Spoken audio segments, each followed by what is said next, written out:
64,000 ரூபாயை கடந்த தங்கம் விலை இன்று சவரனுக்கு மேலும் 520 ரூபாய் உயர்ந்து 64,280க்கு விற்பனை. நாட்டின் 26வது தலைமை தேர்தல் ஆணையராக பொறுப்பேற்றார் ஞானேஷ்குமார். டெல்லியில் உள்ள அலுவலகத்தில் கோப்புகளில் கையெழுத்திட்டு பணிகளை தொடங்கினார்.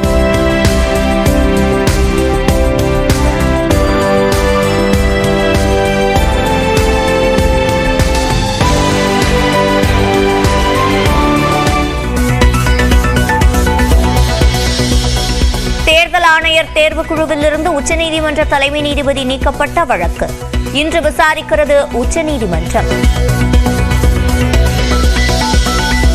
டெல்லியில் முதலமைச்சரை இன்று தேர்வு செய்கின்றனர் பாரதிய ஜனதா எம்எல்ஏக்கள்.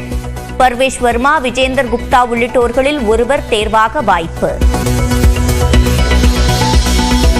மும்மொழிக் கொள்கையை திணிக்கும் மத்திய அரசை கண்டித்து சென்னையில் திமுக கூட்டணி ஆர்ப்பாட்டம். மீண்டும் ஒரு மொழிப்போருக்கு தயாராகி உள்ளதாக தலைவர்கள் சூளுரை. தமிழ்நாட்டை ஒருபோதும் மிரட்டி பணிய வைக்க முடியாது என துணை முதலமைச்சர் உதயநிதி காட்டம். இனிமேல் கோபேக் மோடி கிடையாது, கெட் அவுட் மோடி தான் என பேச்சு. பிரதமர் திரு மோடி அவர்களே, சென்ற முறை நீங்கள் தமிழர்களுடைய உரிமையெல்லாம் பறிக்க முயற்சிக்கும் போது தமிழ்நாட்டு மக்கள் உங்களை கோபேக் மோடின்னு சொல்லி துரத்தி அடிச்சாங்க. மீண்டும் அதை தமிழ்நாட்டு மக்கள்கிட்ட முயற்சி செய்யலாம். இந்த முறை கோபேக் மோடி கிடையாது, இந்த முறை கெட் அவுட் மோடி என்று சொல்லி உங்களை துரத்துவார்கள் தமிழர்கள்.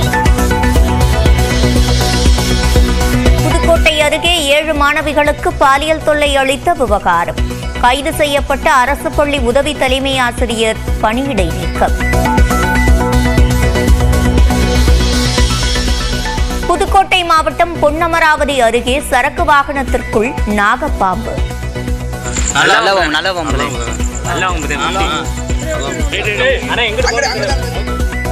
போராடி மீட்டு வெளியே விட்ட பொதுமக்கள். கரூர் மாவட்டத்தில் காலை நேரத்தில் கடுமையான பனிமூட்டம். 8 மணிக்கு பின்னும் பனிமூட்டம் காணப்பட்டதால் குளுமையான சூழல். யுபிஎஸ்சி முதல்நிலை தேர்வுக்கு விண்ணப்பிப்பதற்கான கால அவகாசம் நீட்டிப்பு. 21ஆம் தேதி வரை விண்ணப்பிக்கலாம் என அறிவிப்பு. ஹைதராபாத்தில் அரசு போக்குவரத்து கழக பணிமனையில் தீப்பிடித்து எரிந்த பேருந்துகள். போராடி தீயை அணைத்த வீரர்கள்.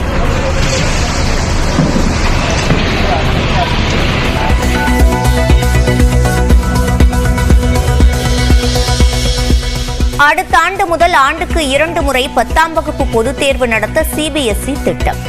வரும் வாரத்தில் வரைவு விதிமுறைகளை தாக்கல் செய்ய உள்ளதாக தகவல். திருப்பூரில் புலம்பெயர் தொழிலாளர் மனைவியை கத்தியை காட்டி மிரட்டி கூட்டு பாலியல் வன்கொடுமை செய்த 3 பேர் கைது. கணவர் குழந்தைகள் முன்பே வன்கொடுமை செய்த கொடூரம். 5 வயது நிறைவடைந்த குழந்தைகளை அரசு பள்ளியில் 1ஆம் வகுப்பில் சேர்க்கலாம். மார்ச் 1ஆம் தேதி முதல் சேர்ப்பதற்கான வழிகாட்டு நெறிமுறைகளை வெளியிட்டது தமிழ்நாடு அரசு. மருத்துவமனையில் அனுமதிக்கப்பட்டுள்ள போப் பிரான்சிஸுக்கு நுரையீரல் பாதிப்பு. சிக்கலான நிலையில் சிகிச்சை அளிக்கப்பட்டு வருவதாக மருத்துவர்கள் தகவல். திருப்பூரில் கத்தியை காட்டி மிரட்டி ஒடிஷாவைச் சேர்ந்த தொழிலாளியின் மனைவியை கணவரின் கண்முன்னே பாலியல் வன்கொடுமை செய்த வடமாநில இளைஞர்கள் 3 பேர் கைது செய்யப்பட்டனர். ஒடிஷாவைச் சேர்ந்த தம்பதி கோவையில் தாங்கள் செய்து வந்த வேலை பிடிக்காததால் சொந்த ஊருக்கு செல்ல குழந்தையுடன் திருப்பூர் ரயில் நிலையத்திற்கு சென்றுள்ளனர். அவர்கள் ரயிலுக்காக நீண்ட நேரம் காத்திருந்த நிலையில் அங்கு வந்த பீகார் மாநிலத்தைச் சேர்ந்த நதீம், தானிஷ், முர்ஷித் ஆகியோர் அவர்களுடன் பேசி அறிமுகமாகியுள்ளனர். தாங்கள் வேலை செய்யும் பனியன் நிறுவனத்தில் வேலை வாங்கி தருவதாக கூறி அவர்களை 3 பேரும் அழைத்துச் சென்றதாக தெரிகிறது. லட்சுமி நகரில் அவர்கள் தங்கியிருந்த அறையில் அவர்களையும் தங்க வைத்துள்ளனர். இரவு நேரத்தில் அனைவரும் தூங்கிக் கொண்டிருந்த போது கத்தியை காட்டி மிரட்டி வடமாநில தொழிலாளியின் மனைவியை 3 பேரும் பாலியல் வன்கொடுமை செய்ததாக தெரிகிறது. பின்னர் அந்த தம்பதியையும் குழந்தையையும் அவர்கள் விரட்டிய நிலையில் திருப்பூர் வடக்கு காவல் நிலையத்தில் இதுகுறித்து பாதிக்கப்பட்டவர்கள் புகார் அளித்தனர். அதன்படி விசாரணை நடத்திய காவலர்கள் பாலியல் வன்கொடுமை செய்த 3 வடமாநில இளைஞர்களை கைது செய்தனர்.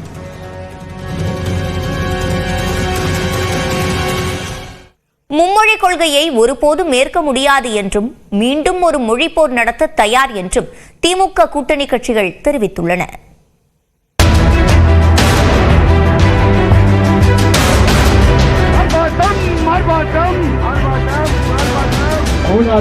இன்னொரு மொழிப்போரை சந்திக்கவும் தயங்காது. மும்மொழி கொள்கையை ஏற்கும் வரை தமிழ்நாட்டிற்கு கல்வி நீதி தரப்போவதில்லை என மத்திய கல்வி அமைச்சர் தர்மேந்திர பிரதான் கூறிய கருத்து பெரும் அதிர்வலையை ஏற்படுத்தியுள்ளது. மத்திய அமைச்சரின் கருத்தை கண்டித்து சென்னை மாவட்ட ஆட்சியர் அலுவலகம் அருகே திமுக மற்றும் கூட்டணி கட்சிகள் சார்பில் போராட்டம் நடைபெற்றது. இதில் பங்கேற்று பேசிய துணை முதலமைச்சர் உதயநிதி ஸ்டாலின், இந்தியை ஏற்றுக்கொண்ட பல மாநிலங்கள் தங்கள் தாய்மொழியை இழந்து நிற்பதை பார்ப்பதாக கூறினார். எங்களுக்கு அரசியல் எல்லாம் இரண்டாவதுதான். எங்களுக்கு முதல்ல எங்களுடைய மொழி உணர்வு, இன உணர்வு, அதை நீங்கள் புரிந்து கொள்ள வேண்டும். இந்தி திணிப்பை எதிர்த்து எத்தனையோ பேர் தமிழ்நாட்டில் இறந்திருக்கிறாங்க. இதையெல்லாம் மறந்துட்டு உங்களுடைய மிரட்டலுக்கு நாங்கள் அடிபடுவோம் நீங்க நினைச்சீங்கன்னா அது உங்களுடைய கனவுல கூட நடக்கிறது.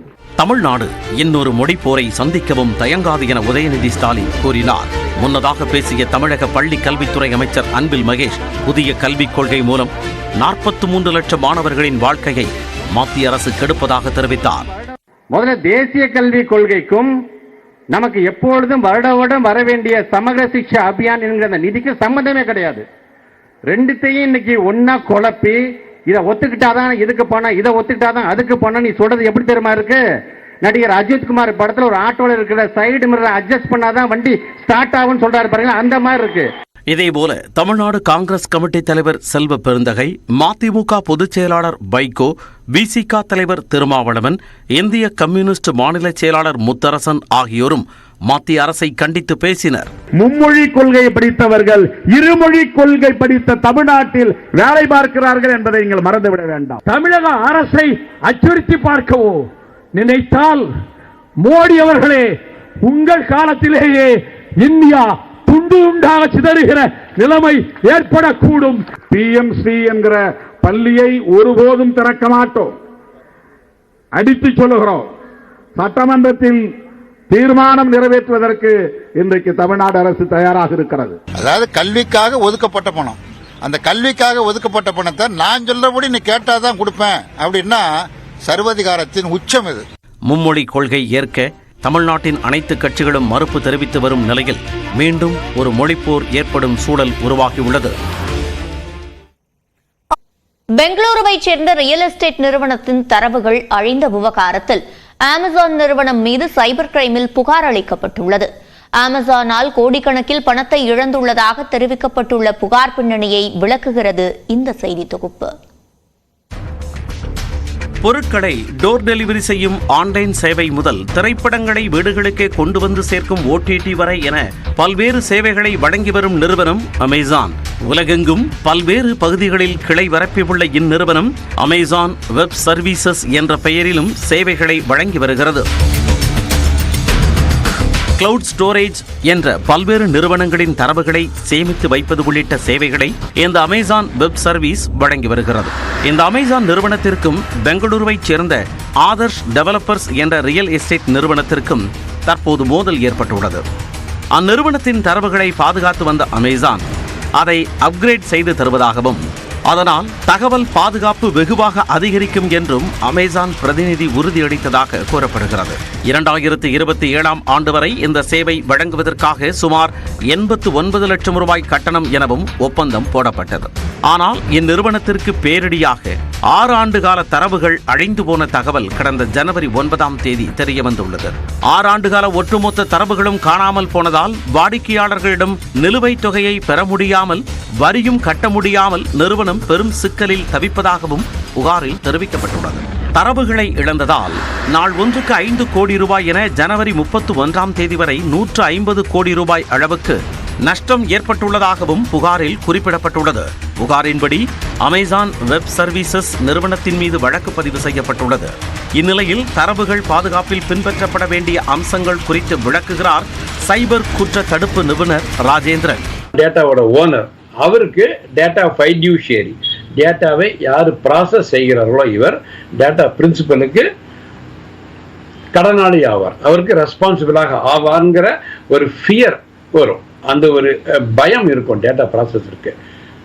டேட்டா ஃபைடியூஷரிக்கும் டேட்டா ப்ராசஸருக்கும். இந்த பயம் இருந்தால்தான் டிஜிட்டல் டேட்டாங்கிற அடுத்த லெவலுக்கு நம்ம டிஜிட்டல் இந்தியா, மேக் இன் இந்தியாலாம் சொல்றோம்ல, அது ஒரு பாதுகாப்போட நம்மால் பயணிக்க முடியும். இதனிடையே தங்கள் நிறுவனம் முறைப்படி இயங்கி வருவதாகவும் தரவுகள் அழிந்ததற்கு தங்கள் நிறுவனம் பொறுப்பாகாது எனவும் அமேசான் வெப் சர்வீசஸ் நிறுவனம் தெரிவித்துள்ளது. இவ்விவகாரத்தில் யார் பக்கம் தவறு என குழப்பங்கள் சூழ்ந்துள்ள நிலையில் இவ்வழக்கில் கிடைக்கப்பெறும் முடிவு எதிர்கால ஒட்டுமொத்த கிளவுட் சேவைகள் பயன்பாட்டிலேயே முக்கியமான ஒன்றாக அமையக்கூடும் என சொல்லப்படுகிறது.